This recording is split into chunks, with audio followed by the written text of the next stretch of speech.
In the first part of this video, we explored how various humans, across different eras, managed to survive encounters with the Yautja. But if there are two names that truly mark the beginning of this saga, they are Alan Schaefer, or Dutch, and Mike Harrigan. Two very different men, yet they share one crucial thing. Both faced the predators head-on and lived to tell the tale. So now, in the second part, we'll go over the complete stories of these two icons, how they survived their brutal encounters, what happened to them afterward, and why their names still echo to this day, reaching even the darkest corners of the universe. So, if you're ready, let's begin.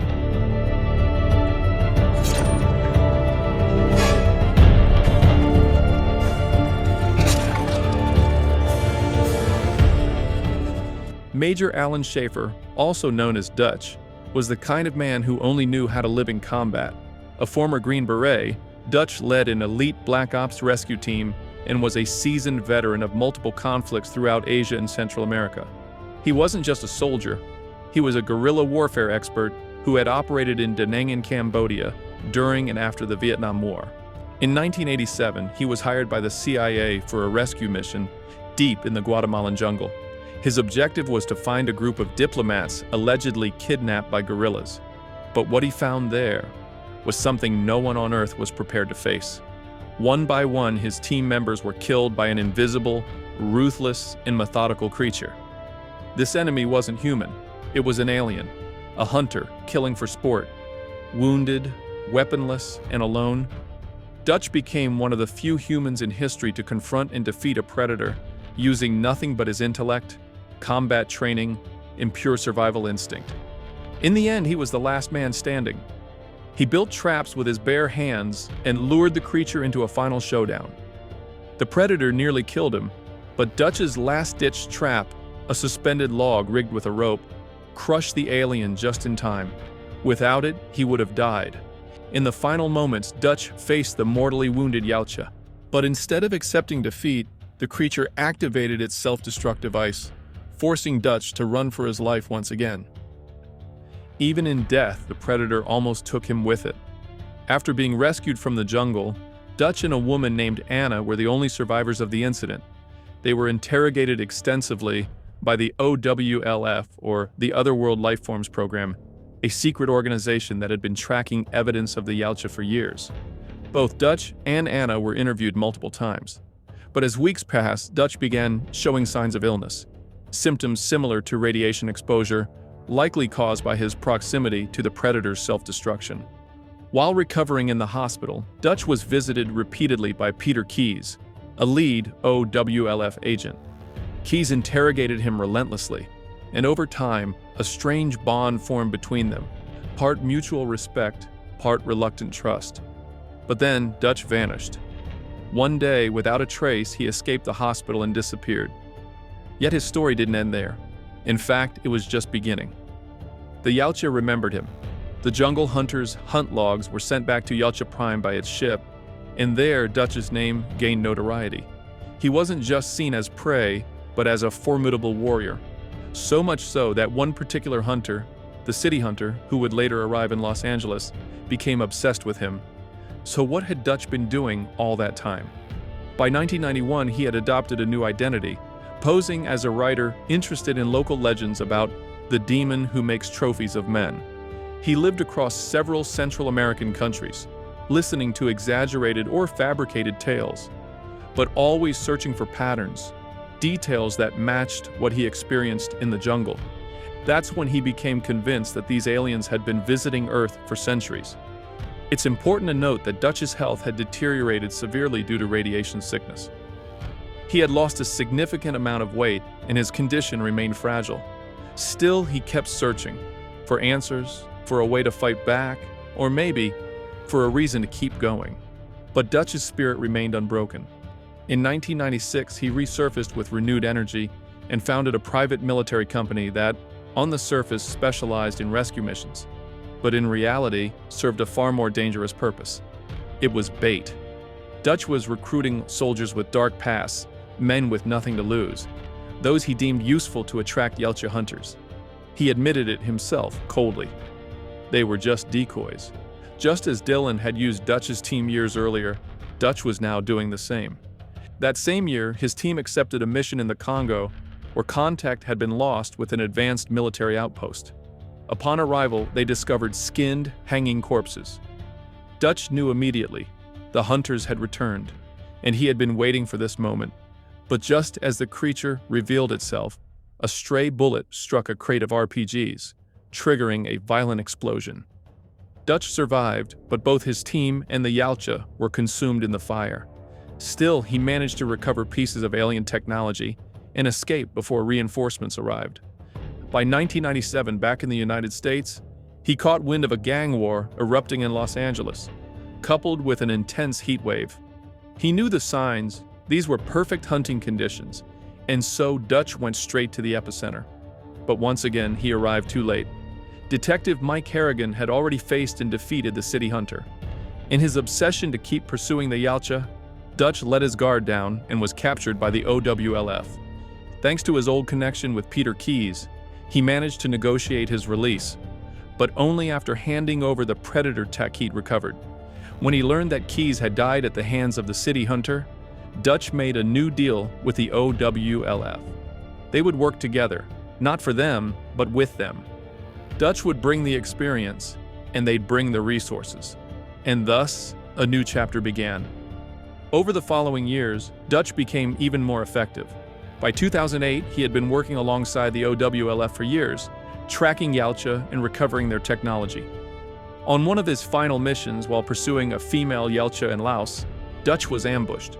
The huntress ensnared him with a net gun, its mesh tightening and cutting deep into his skin. Dutch believed that was the end.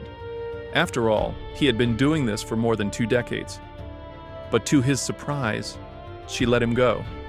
She didn't kill him. She simply looked at him and vanished into the jungle. Dutch didn't know why, but he had a theory. She recognized him. She knew exactly who he was. The net left him with a permanent grid-like scar across his face, but that didn't stop him. By 2025, at 78 years old, Dutch was still fighting.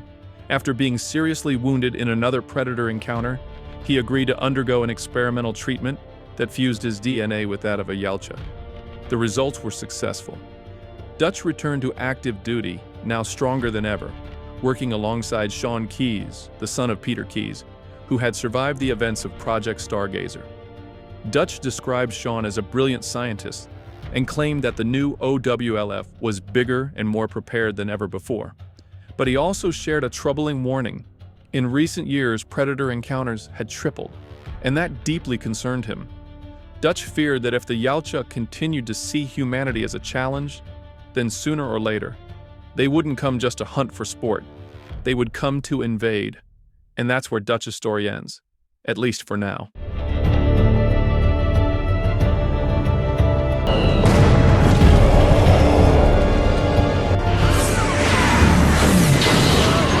Mike Harrigan wasn't an elite soldier or a jungle survival expert. He was a Los Angeles police detective, forged in the streets, with nearly 20 years of service in a record marked by violence, determination, and an obsession with justice, no matter the cost. Before the events of Predator 2, Harrigan was already a local legend. Alongside his partner and best friend Danny Archuleta, he had spent his career taking down crime using unorthodox but effective methods. Though his superiors considered him impulsive and aggressive, his record spoke for itself. 10 commendations for bravery, more felony arrests than any other LAPD officer, and a reputation feared by criminals. But a life of constant war had taken its toll. It cost him his marriage and several personal relationships. Everything changed in 1997 during a brutal gang war between Colombian and Jamaican cartels. Suddenly, a new threat emerged. Mutilated bodies, victims skinned alive, and weapons no one recognized. At first, Harrigan believed it was the work of a cartel assassin, but it didn't take long before he realized something far worse was hunting them. When his friend Danny was murdered, the investigation became personal. Harrigan didn't just want answers anymore, he wanted revenge. In his pursuit, Harrigan crossed paths with Peter Keyes, who was secretly working for the OWLF and attempting to capture the alien killer alive, hiding the truth from the rest of the police force. Harrigan didn't trust him, and as the city hunter began killing off his squad one by one, Harrigan decided he would stop it alone, regardless of whether the enemy was human or not. He chased the creature through the subway, rooftops, high-rises, and eventually faced it hand-to-hand deep beneath the city. Finally, aboard the Yautja ship, Harrigan used his wits and the Predator's own smart disc to kill it. It was a brutal fight, and just when it seemed his life was over, surrounded by a whole group of Yautja, something unexpected happened. They let him live. The group's elder, Greyback, handed him an ancient relic, Raphael Adelini's flintlock pistol, a symbol of respect for having defeated one of their own with honor. Harrigan didn't just survive, he earned the respect of one of the most revered predators. After this encounter, Harrigan faded into silent legend. He officially retired in 2022 after 40 years of service. But his story didn't end there. Years later in Rio de Janeiro, Harrigan once again came face to face with a predator. This time a rogue, one of the bad bloods hunted by its own kind. And once again, Harrigan survived. He witnessed how the creature was ultimately captured by other Yautja, and in that moment, understood something profound. His name was still remembered. But the most shocking revelation came later. In the recent film Predator: Killer of Killers, during the final sequence, we see Ursa being transported inside a cryogenic capsule by the predators. The camera lingers and reveals something truly fascinating: a massive chamber filled with hibernation pods. Some contain alien creatures, and others humans. Among them, frozen in stasis, is none other than Naru, the Comanche warrior who defeated the feral predator in Prey. And that's not all. Concept artist Michael Blackberry Wandy, who worked on the film's visual development, recently revealed that concept art was also created showing Mike Harrigan inside one of those capsules, right next to Naru. This strongly implies one thing: every human who has ever defeated a predator is eventually captured by the Yautja and kept in stasis. Perhaps as a trophy, or perhaps as a future combatant. This revelation recontextualizes the entire saga. From Naru to Dutch, including Harrigan, Royce, and more, they could all still be alive, frozen, and waiting their turn to fight again. It's a fate that's far from hopeful, but one loaded with possibilities. In the art revealed by Wandy, Naru is connected to medical monitors inside her capsule, and Harrigan is shown as part of the same chamber. This also explains how Raphael Adelini's flintlock pistol reappears in Killer of Killers, this time handed to Torres. Let's remember, in Prey, Naru receives the pistol in 1719.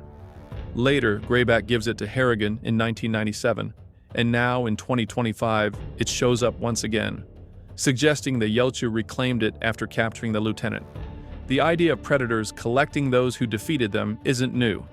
In early versions of what would become Predators from 2010, there was a screenplay titled The Zoo, in which both Dutch and Harrigan were prisoners on the Yautja homeworld, alongside other captured warriors. Today, this theory is more alive than ever, and Harrigan has gone from street-level hero to interstellar legend. To the Yautja, his name represents more than just a victory, and maybe we haven't seen his last fight yet. And with that, we reach the end of this video. I hope you enjoyed it, and if you did, remember to leave a like, subscribe if you haven't already, and turn on the notification bell so you don't miss any new uploads. See you in the next one. Before I go, I want to give a special thanks to our very first channel member, Benjamin K. Zales. Your support means the world. Thank you so much. And remember, if you'd like to be mentioned at the end of my videos, consider becoming a member of this channel. Not only will you get a shout out, but you'll also get early access to my videos before anyone else. Hey, don't go just yet. If you enjoyed this video, I've got another one I think you'll love. Check it out.